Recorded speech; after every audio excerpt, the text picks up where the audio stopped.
അങ്ങനെ ചെമ്പനീർ പൂവ് കഥ അടിമുടി മാറാൻ പോവുകയാട്ടെ. നമ്മുടെ റോഷൻ ആ ഒരു പെണ്ണിന് വേണ്ടി ഗിഫ്റ്റൊക്കെ മേടിച്ച് നമ്മുടെ അമ്പലത്തിൽ വരുമ്പോഴാണ് നമ്മുടെ വർഷയും നമ്മുടെ എന്താ പറയുക ശ്രീകാന്തും തമ്മിൽ വിവാഹം കഴിച്ച് നിൽക്കുന്ന ഒരു രംഗം കാണുന്നോട്ടെ. അപ്പം നമ്മുടെ റോഷൻ അവിടെ വെച്ച് വെല്ലുവിളി നടത്തുന്നുണ്ട്, നീ എന്നെ ചതിച്ചല്ലേടി, നിന്നെ ഞാൻ കാണിച്ചു തരാമെന്നൊക്കെ പറയുന്നുണ്ട്.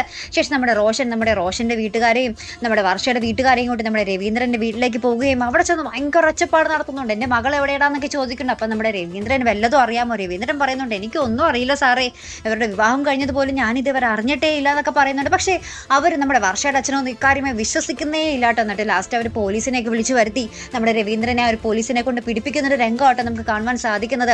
അതിന് പിന്നാലെ നമ്മുടെ സച്ചി നമ്മുടെ അച്ഛനെ ഇറക്കാൻ വേണ്ടി പോലീസ് സ്റ്റേഷനിലേക്ക് വരുന്നുണ്ട്. ഇനി എന്തൊക്കെയായിരിക്കും കഥ വരാൻ പോകുന്നത് അല്ലേ? നമ്മുടെ സച്ചി അവിടെ ഇറങ്ങിയിരിക്കുകയാണ്. ഇനി സച്ചി അറിയും നമ്മുടെ രേവതിയാണ് ഇതിന് പിന്നിലൊക്കെ എന്ന് അറിയുമ്പോൾ രേവതി ശരിക്കും പിന്നിലുണ്ടായിരുന്നില്ല. രേവതി അവിടെ അവിചാരിതമായിട്ട് അവരെ കണ്ട് അവിടെ സാക്ഷി ഒപ്പിടേണ്ടി വന്നു നമ്മുടെ രേവതിക്ക് അല്ലേ. അപ്പോൾ ഇനി സാക്ഷിയായിട്ട് നമ്മുടെ രേവതിയുടെ പേരും ഒപ്പൊക്കെയും നമ്മുടെ സച്ചി കാണുമ്പോൾ ഉറപ്പായിട്ടും അവിടെ സച്ചിയും രേവതിയും തമ്മിൽ വലിയ ഇഷ്യൂ ഉണ്ടാകും. അവർ തമ്മിൽ ഇനി ചിലപ്പോൾ ഒരിക്കലും കൂടിച്ചേരാത്തത്ര ഒരു വിള്ളലും ഉണ്ടാകാനും സാധ്യതയുണ്ട് കേട്ടോ.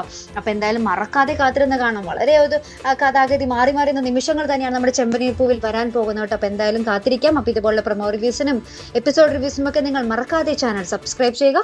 അടുത്തൊരു വീഡിയോയുമായി വരുന്നത് വരയ്ക്കും ഗുഡ് ബൈ.